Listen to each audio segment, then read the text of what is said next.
Hi everyone, मैं प्रिया और अपने चैनल टेक विद प्रिया में आपका हार्दिक हार्दिक स्वागत करती हूं। तो आज हम बात करेंगे कि जो हमारी नवरात्रि 2023 स्पेशल में जो पहला दिन रहता है वो माँ शैलपुत्री का रहता है।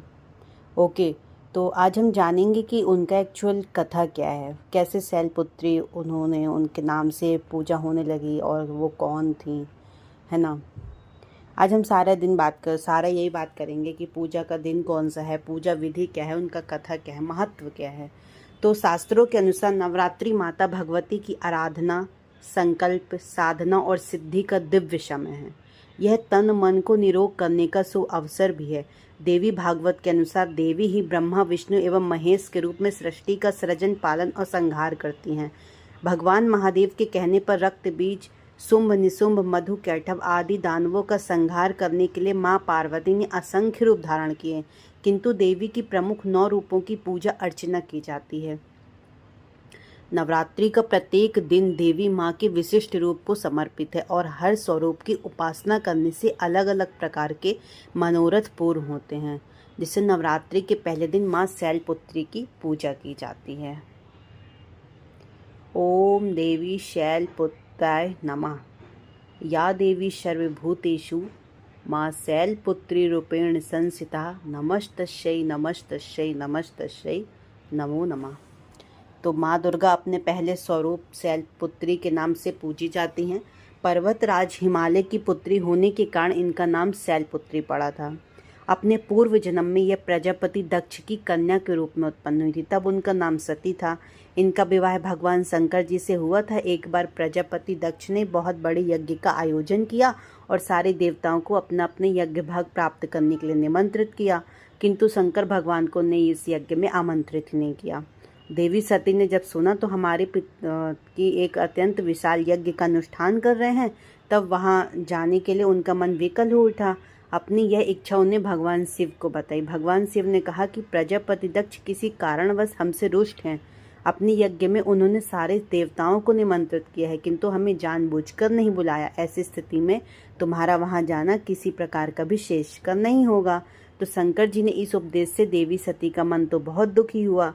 तो पिताजी का यज्ञ देखने वहां जाकर माता और बहनों से मिलने की उनकी एकाग्रता किसी प्रकार से कम न हो सकी और उनका प्रबल आग्रह देखकर शिव जी के उन्हें वहां जाने की अनुमति दे दी। सती ने पिताजी के घर पहुंचकर देखा कि कोई भी उन्हें आदर और प्रेम से बातचीत नहीं कर रहा है और उनकी माता ने स्नेह से उन्हें गले लगाया। परिजनों ने इस व्यवहार से देवी सती को बहुत क्लेश पहुंचाया। उन्होंने यह भी देखा कि वहां भगवान शिव के प्रति तिरस्कार का भाव भरा हुआ है। दक्ष ने उनके प्रति कुछ अपमानजनक वचन भी कहे। यह सब देखकर सती का हृदय ग्लानि और क्रोध से संतृप्त हो उठा। उन्होंने सोचा कि भगवान शंकर जी की बात ना मानकर यहाँ आकर मैंने बहुत बड़ी गलती की। वह अपने पति भगवान शिव के इस अपमान को सहन न कर सकी और उन्होंने उस रूप को तत्काल वहाँ योगाग्नि द्वारा जलाकर भस्म कर दिया। वज्रपात के समान इस दारुण दुखद घटना को सुनकर भगवान शिव जी ने क्रुद्ध होकर अपने गणों को भेजकर दक्ष के उस यज्ञ का पूर्णतः विध्वंस करा दिया। सती के योगाग्नि द्वारा अपने शरीर को भस्म कर अगले जन्म में शैलराज हिमालय की पुत्री में जन्म लिया। इस बार वो शैलपुत्री के नाम से विख्यात हुई। पार्वती हेमवती भी उन्हीं के नाम है। इस जन्म में वो शैलपुत्री देवी का विवाह शंकर जी से हुआ। ठीक है, उन्हें शैलपुत्री नाम भी से ही जाना जाता है। सर्वप्रथम शुद्धि होकर चौकी पर क्या करना चाहिए, लाल वस्त्र बिछाकर देवी शैलपुत्री की प्रतिमा स्थापित करें। तत्पश्चात कलश स्थापना करें। प्रथम पूजन के बाद देव शैलपुत्री के रूप में भगवती दुर्गा नाशनी की पूजा लाल फूल, अक्षत, रोली, चंदन से होती है। उसके बाद उनकी वंदना मंत्र का एक माला जाप करें।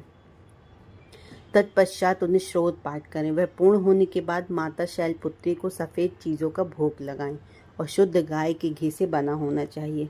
माता को लगाए गए इस भोग से रोगों का नाश होता है। शैलपुत्री का एक महत्व भी है। कहते हैं कि माँ शैलपुत्री के मस्तिष्क पर अर्ध चंद्रमा विराजित है, इसलिए यदि जातक की कुंडली में चंद्रमा निर्बल है तो उसे बलिष्ठ करने के लिए माँ शैलपुत्री की आराधना अति उत्तम है। देवी शैलपुत्री के हाथ में सुशोभित त्रिशूल जातक की कुंडली के छठे भाव को, जो कि शत्रुता का भाव है, उसे निर्बल करता है और शत्रुओं को परास्त करने के लिए माँ शैलपुत्री की आराधना की जाती है। माँ के हाथ में उपस्थित कमल पुष्प जातक की कुंडली के 12 भाव, जो कि कुंडली का अंतिम भाव है, उसका प्रतीक है। 12 भाव को बलिष्ठ करती है माँ शैलपुत्री।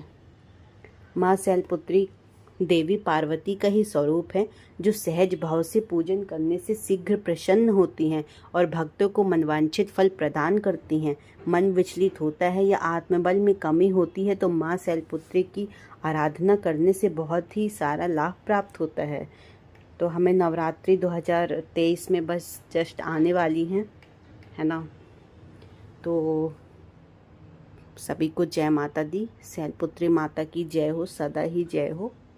तो आप लोग भी माँ शैलपुत्री की आराधना करें। और मेरा तो यही है कि आप अगर सनातन धर्म के हैं तो आपको इन सब चीज़ों का विशेष ध्यान देना चाहिए कि एक्चुअल में हमारी जो माता देवी हैं, है ना, दुर्गा माता हैं, उनके जितने रूप है तो उनका क्या वर्णन क्या है, उनका इतिहास क्या है ना, जानना बहुत ज़रूरी है। चलिए, तो कल मिलते हैं एक नए नेक्स्ट वीडियो के साथ, मैं भी ब्रह्मचारिणी माता के रूप में। चलिए, जय माता दी।